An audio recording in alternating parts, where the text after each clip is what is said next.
Bom dia, prezados alunos. Estamos dando início aqui à nossa quinta webconferência, que trata do conteúdo da unidade 4 do nosso e-book, dessa nossa disciplina de metodologia científica, né? O tema da unidade 4 é a apresentação dos resultados do trabalho científico, da pesquisa científica, né? E a minha abordagem ela vai se dar em duas etapas, em duas dimensões. No primeiro, na primeira, nós vamos refletir um pouco juntos sobre o conteúdo da apresentação dos resultados, né? O que deve ser apresentado, né? E em seguida, na segunda etapa, nós vamos abordar alguns aspectos da maneira em que os conteúdos devem ser apresentados, ok? A primeira etapa, o que deve ser apresentado, o que se espera de um trabalho científico é que, após a realização da pesquisa científica, sejam apresentados uma interpretação dos resultados, né? O que interessa aqui não são simplesmente os dados brutos que foram coletados por nós na pesquisa. O que interessa aqui, sobretudo, é a interpretação desses dados. Como se dá a interpretação desses dados? O que nós devemos ter em mente, ter consciência no momento em que iniciamos a análise dos dados, né? Então é importante para isso a gente voltar a refletir um pouco sobre o conjunto do trabalho de pesquisa, né? O conjunto do desenvolvimento da nossa pesquisa. Como que se desenvolveu a nossa pesquisa e o que esse desenvolvimento tem a ver com a etapa final de interpretação dos resultados. O primeiro elemento da nossa pesquisa é que nós definimos uma pergunta e dirigimos essa pergunta a um fenômeno, que pode ser uma situação organizacional, um processo organizacional, uma determinada organização, um determinado grupo social. Nós dirigimos uma pergunta a um fenômeno que esteja acontecendo ou que tenha acontecido e que seja de nosso interesse investigar um determinado aspecto daquele fenômeno. Para isso, nós montamos e definimos uma pergunta de pesquisa, né? Com base nessa pergunta de pesquisa, nós nos dedicamos a estudar o conhecimento existente sobre aquele assunto, sobre aquele fenômeno. De que maneira esse fenômeno tem sido tratado em outros estudos, em outras pesquisas, com base em quais teorias, em quais conceitos a literatura tem tratado desse fenômeno. Então nós precisamos nos apropriar desse tratamento que o fenômeno tem recebido na literatura, no estudo de outros casos, no desenvolvimento teórico, e com base no conhecimento que nós adquirimos sobre as teorias que têm sido utilizadas para estudar aquele fenômeno, nós escolhemos que variáveis relacionadas àquele fenômeno são mais importantes para compreender o desenvolvimento daquele fenômeno, né? E aí, com essa compreensão, poder responder a pergunta que nós estamos dirigindo ao fenômeno, né?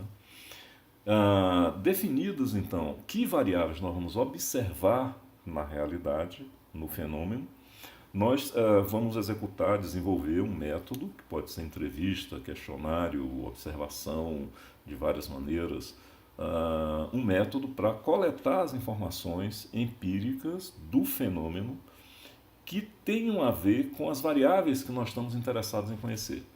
Então, nós fazemos perguntas em função das variáveis que nos interessa conhecer para poder ter um conhecimento do fenômeno que permita responder à pergunta de pesquisa, né?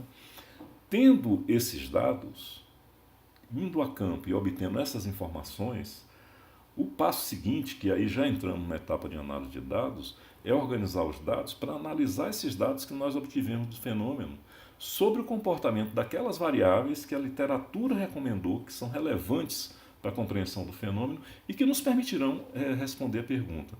Então, o processo de interpretação dos resultados é o processo pelo qual nós, tendo obtido os dados do comportamento daquelas variáveis no fenômeno que nós queremos estudar, nós vamos discutir esse comportamento dessa variável, como ele está se dando, à luz da literatura que nós estudamos relacionados a fenômenos semelhantes, a fenômenos similares, e vamos procurar, nesse entendimento, nessa análise, nessa compreensão do que significam aquelas informações que nós escolhemos sobre cada variável, com base nessa compreensão, responder diretamente à nossa pergunta de pesquisa. Então, o que a interpretação de resultados quanto ao conteúdo é interpretar os dados obtidos na coleta de dados da nossa pesquisa, à luz das variáveis que nós escolhemos com base na literatura para a compreensão do fenômeno, com o objetivo de discutir a pergunta de pesquisa que nós propusemos.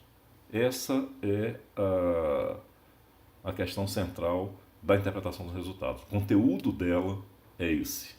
Ok?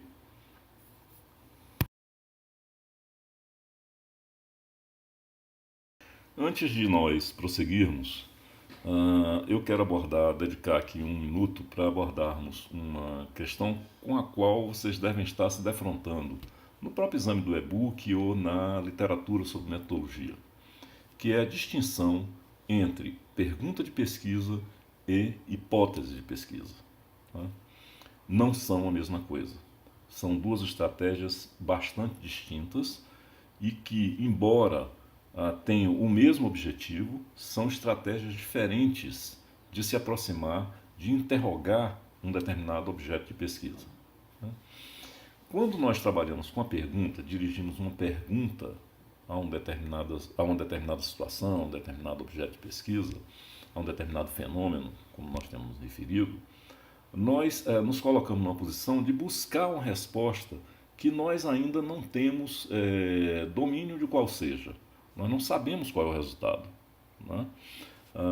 Então nós fazemos uma pergunta e essa pergunta pode nos conduzir para várias trilhas de investigação ao longo da pesquisa, até estarmos em condições de oferecermos uma resposta consistente, fundamentada àquela pergunta que nós fizemos. Nesse sentido, a pergunta de pesquisa é uma estratégia aberta, né, de busca de conhecimento, de construção do conhecimento sobre o fenômeno. Né? No caso da hipótese, já é diferente. A hipótese supõe que exista um problema de pesquisa, supõe que exista, inclusive, uma pergunta de pesquisa, uma interrogação que nós estamos dirigindo à realidade, mas a hipótese vai além disso. A hipótese significa que, tendo uma pergunta de pesquisa definida, nós buscamos o conhecimento na literatura sobre como aquela questão, né, a qual nossa pergunta se dirige tem sido tratada por outras abordagens da literatura. Nós buscamos ali um conhecimento que nos permita, que nos dê base para oferecer uma resposta possível àquela pergunta que nós fizemos para a pesquisa. Então, nós fazemos a pergunta e, com base na literatura, podemos formular uma hipótese de resposta para a pergunta que nós dirigimos. Né? Isso é construção de hipótese. Qual é a grande diferença? É que quando nós oferecemos já uma resposta tentativa, uma resposta provisória à pergunta que nós formulamos, fazemos isso com base na literatura, não fazemos isso com base em nossa mera opinião, não. Fazemos isso com base na literatura, no conhecimento existente, mas nós formulamos uma resposta. Então, nossa pesquisa ela vai estar muito mais delimitada, muito mais direcionada, porque o foco dela vai ser questionar a hipótese e comprovar ou negar aquela hipótese. Nos dois casos, produzindo conhecimento. Né? Então, são duas estratégias que caminham para o mesmo resultado, produzem o mesmo resultado, mas com abordagens distintas. Quando nós tivermos condições de ter já um conhecimento, pudermos adquirir previamente um conhecimento que nos permita ensaiar uma resposta à nossa pergunta, utilizamos hipóteses. Né? Quando nós estamos assim em aberto em relação ao fenômeno, temos pouco conhecimento sobre ele, formulamos a pergunta e vamos de uma maneira mais aberta, mais exploratória para compreender e produzir um conhecimento que possa responder a pergunta que nós fizemos. Essa é a grande diferença entre pergunta e hipótese. Bom, nesse tópico nós vamos tratar agora dos aspectos formais da apresentação de resultados. Né? Vamos tratar da forma como os resultados devem ser apresentados, de alguns aspectos que eu selecionei aqui por considerá-los os mais relevantes, os mais importantes. Em primeiro lugar, vamos considerar um recurso que é um recurso fundamental para a qualidade da apresentação, que enriquece bastante as nossas apresentações, tanto em texto quanto apresentações visuais, com base em PowerPoint, em computadores, etc., que são as tabelas e os quadros, né? São elementos bastante interessantes ao lado dos gráficos que nós vamos também abordar, mas que enriquecem bastante e sintetizam informações. Mas existe uma distinção bastante importante entre tabelas e gráficos que é relevante conhecer, porque é uma exigência da Associação Brasileira de Normas Técnicas, a famosa ABNT, e que, inclusive, vocês encontrarão um detalhamento dessa distinção e exemplos no Manual de Normalização de Trabalhos Acadêmicos da Unifax, que está no portal. Sinteticamente, é simples a diferença entre tabelas e quadros. É tabela quando nós estamos apresentando representações numéricas, números, dados quantitativos, tratados estatisticamente, tabulados de alguma forma. Quando aquilo tem um sentido de tabulação de dados, de uma informação que contém uma apresentação de indicadores estatísticos ou de tabulação de dados numéricos. Isso é a tabela, para isso serve a tabela. E ela tem seu formato de apresentação, que é tratado em detalhe na ABNT e no Manual de Normalização que eu me referi. O quadro, embora tenha a mesma forma geral, ele também é formado por colunas e linhas, ele tem então a forma geral de uma tabela, mas ele não é tecnicamente, do ponto de vista da ABNT, uma tabela, porque é quadro quando nós apresentamos nesse formato mais informações de caráter mais textual, sem elementos quantitativos que estão ali tabulados ou estatisticamente apresentados. Então, nós buscamos apenas uma forma de visualização melhor para determinadas informações, de caráter geralmente mais qualitativo. Essa é a distinção essencial entre tabelas e quadros, que vocês poderão ver, repito, em maior detalhe, com calma, no Manual de Normalização de Trabalhos Acadêmicos da Unifax, que está no portal. Ok?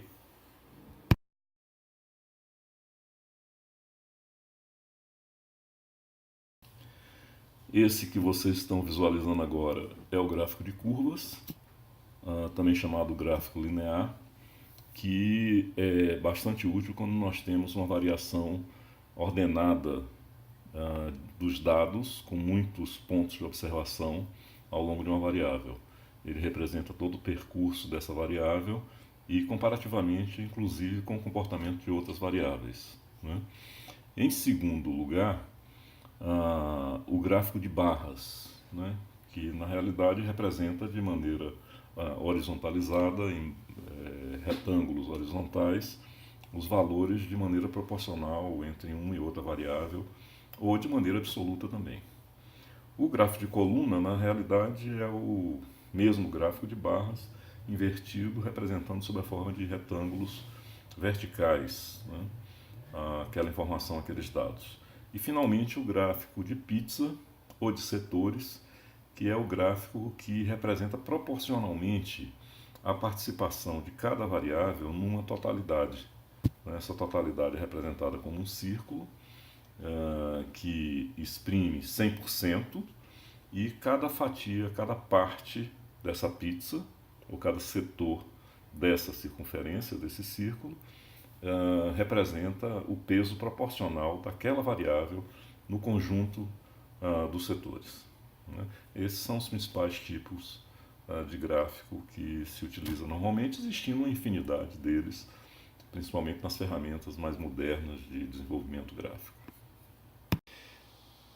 Vistos os principais tipos de gráfico, eu vou tratar agora de alguns tópicos, algumas dicas para esse momento da apresentação de caráter visual, ou presencial ou virtual, mas em que nós utilizamos recursos visuais para transmitir os resultados de uma determinada pesquisa que nós desenvolvemos, né? Em primeiro lugar, quanto ao conteúdo e à estrutura dessa apresentação, né? É claro, isso se inicia por uma caracterização de qual é a pesquisa, qual é o tema dela, quem foram seus autores, que instituição apoiou a realização daquela pesquisa, em que data ela foi realizada, informações que contextualizam para as pessoas que estiverem participando de que se trata. Né? Em seguida, um esclarecimento sobre o que moveu a pesquisa, quais são os seus objetivos, qual foi a sua pergunta de pesquisa, qual é a relevância, a importância do tema que foi escolhido. Em seguida, uma informação sobre a base teórica, conceitual que foi utilizada, o que a gente leu, o que a gente estudou, o que a gente aprendeu sobre aquele fenômeno, para nos preparar para organizar a nossa pesquisa. Então, isso de uma maneira sintética, os principais autores, os principais achados, as principais formulações que foram adotadas pelo pesquisador.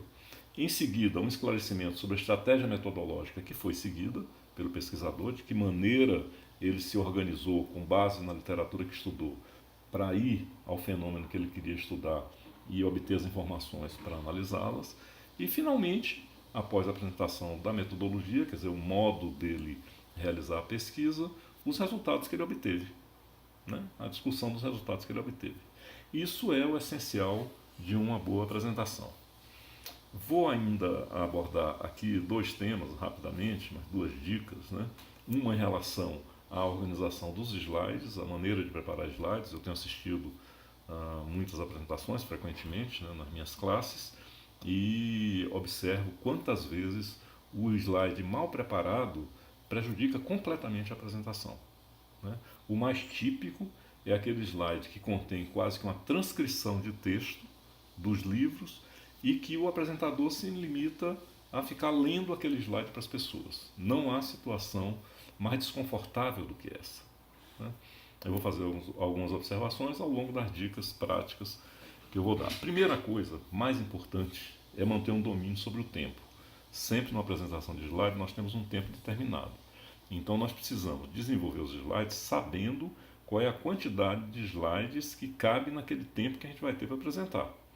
Para isso a gente precisa treinar a apresentação, depois de uma primeira versão, treinar ela como é que nós vamos fazer, como se estivéssemos fazendo efetivamente em classe, marcar o tempo, verificar se o tempo está adequado ou não e ir ajustando os slides até ter uma apresentação que caiba dentro do tempo.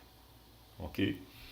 Segundo, é importante que a gente organize slides claros, objetivos, sem poluição visual. Slides às vezes muito enfeitados dificulta a percepção do conteúdo dele. Slides com muito texto também são altamente contraindicados.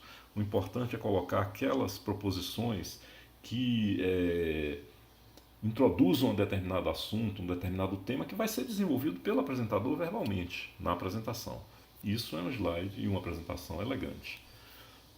Além disso, utilizar nos slides, sempre que possível, os recursos que nós nos referimos aqui, de tabelas, gráficos, quadros, que são sempre mais visuais, facilitam a percepção visual das pessoas. Eu diria, quanto a essa questão da clareza dos slides, da simplificação deles, há uma regrinha, claro que é uma regrinha que depende de cada caso, mas que observar que cada slide não tenha mais do que 7 linhas e cada linha não tenha mais do que 7 palavras. É um padrão. Para menos ou para mais depende do contexto, mas é um bom guia. Ok? Isso quanto à questão dos slides. Finalmente eu vou abordar aqui um tema que de fato impacta muito na qualidade das apresentações, que é a dificuldade que muitas pessoas têm de falar em público. Né? Eu entendo que essa dificuldade ela pode estar relacionada a 3 aspectos. O primeiro e o mais central, na minha avaliação, é falta de domínio do conteúdo. Quem não domina um conteúdo sobre o qual vai falar para as outras pessoas, seguramente vai estar se candidatando a fazer uma má apresentação. Né?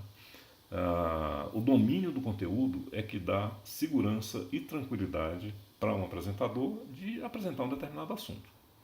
Né? Se ele se sente dominando o assunto, ele está com muito mais do que meio caminho andado para fazer uma apresentação tranquila e segura. Né?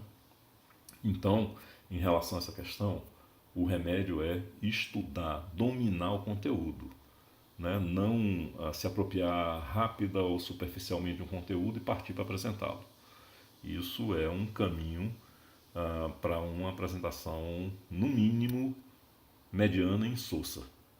Para a gente apresentar com vigor, a gente precisa ter o conhecimento em nós, né? Uma segunda coisa é falta de experiência em falar em público, né? Ninguém nasce sabendo falar em público, né? Os ambientes é que vão nos formando. E alguns não têm a oportunidade de ter vivido em ambientes em que era estimulável falar em público. Então isso é uma realidade real. E que a única maneira de superar é pela prática, pelo treinamento. Então, quem se sente assim, com essa dificuldade, por falta de experiência em falar em público, deve treinar o máximo possível com seus próprios colegas, nas reuniões de grupo, procurar se expressar, organizar suas apresentações, ter atenção com sua apresentação, tratar ela da maneira mais técnica, de modo a ir se instrumentando, se preparando para, numa apresentação em condições mais amplas, ter uma boa performance, né? Aí precisa ter essa busca de uma experiência prática e também uma disposição para encarar as situações. Tendo domínio do assunto, nosso primeiro aspecto, fica muito mais fácil superar a falta de experiência. Mas existe ainda um terceiro elemento que tem a ver com nossa situação, configuração, melhor dizendo, emocional, e que muitas vezes decorre de situações muito antigas da nossa formação infantil, mas que faz com que nós tenhamos dificuldade em nos relacionar com certos sentimentos, emoções de medo, de receio, de insegurança que nós temos.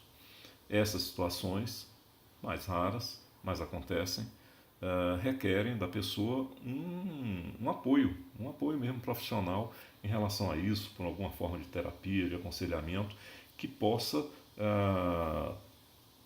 tratar dessas questões, trazer essas questões à tona, à consciência das pessoas e reduzir o grau de ansiedade e de angústia na situação de falar em público. Esses são os 3 aspectos. Eu creio que, refletindo sobre eles, nós podemos caminhar para a construção de boas apresentações. É isso, esses eram os tópicos que eu quis apresentar aqui hoje, que eu acho que são relevantes para a nossa disciplina. E a partir de agora eu fico à disposição de vocês no bate-papo, para que a gente possa interagir, dialogar sobre os temas que eu trouxe aqui ou qualquer outro tema relacionado à nossa unidade 4. Então, vamos lá.